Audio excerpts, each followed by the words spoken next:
Finally we are reached in Khurda junction. మామ నాకు 2 బ్యాగ్ల అయిపోయింది. మేము వచ్చిన ట్రైన్ ఇదే.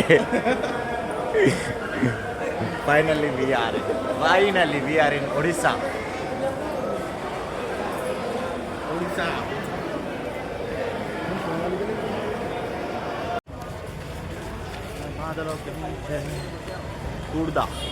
Khurda road junction, Shivaji Maharaj. కానీ ఇప్పుడు మాకు కావాల్సింది ఏంటంటే ఫస్ట్ మేము ఫ్రెషప్ కావాలి. ఫస్ట్ మేము ఫ్రెషప్ కావాలి. 24 hours కంటే ఎబో ఉన్నాం ట్రైన్లో. ఫుల్ చిడిచిడి ఉంది మాకు. పైన మేము రూమ్ తీసుకొని ఫ్రెషప్ కావాలి. కుర్దా బస్ స్టాండ్కి నడుస్తున్నాం ఇప్పుడు. కుర్దా బస్ స్టాండ్ నుంచి మేబీ ఒక హాఫ్ అన్ అవర్ ఉండొచ్చు. ఇక్కడ నుంచి ఆటోలు ఉన్నాయి, బస్సులు ఉన్నాయి. ఇక్కడ జగన్నాథ్పురి స్పెషల్ బస్సెస్ కూడా ఉన్నాయి.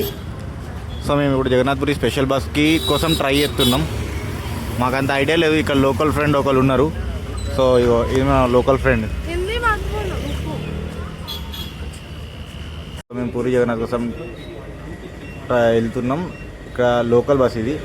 లోకల్ బస్లో నుంచి 65 రూపీస్ ఈచ్ వన్ టికెట్. మేము 4 మెంబర్స్ ఉన్నాం. So we are 4 members here.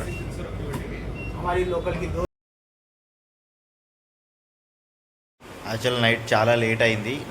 చాలా లేట్ అయినందుకు మేము బీచ్లో తిరిగి చాలా అలసిపోయి వచ్చి రూమ్లో డైరెక్ట్ పడుకుండిపోయినాం. మళ్ళీ బ్లాగ్ షూట్ చేసే అంత ఓపిక లేకని వచ్చి పడుకున్నా. అందుకే పొద్దున్న షూట్ చేస్తున్నా. పూరి జగన్నాథ్ మేము నైట్ ఒక 10 o'clock రూమ్ తీసుకున్నాం. బీచ్ నుంచి వచ్చేసి 1000 రూపీస్ రూమ్. బీచ్ దగ్గరది, కొంచెం లోపలికి ఉంటుంది కానీ బీచ్ వ్యూ ఉంటుంది. బీచ్ వ్యూ ఉన్నది ప్లస్ మళ్ళీ గుడి కూడా వ్యూ ఉన్నది. ఇక్కడ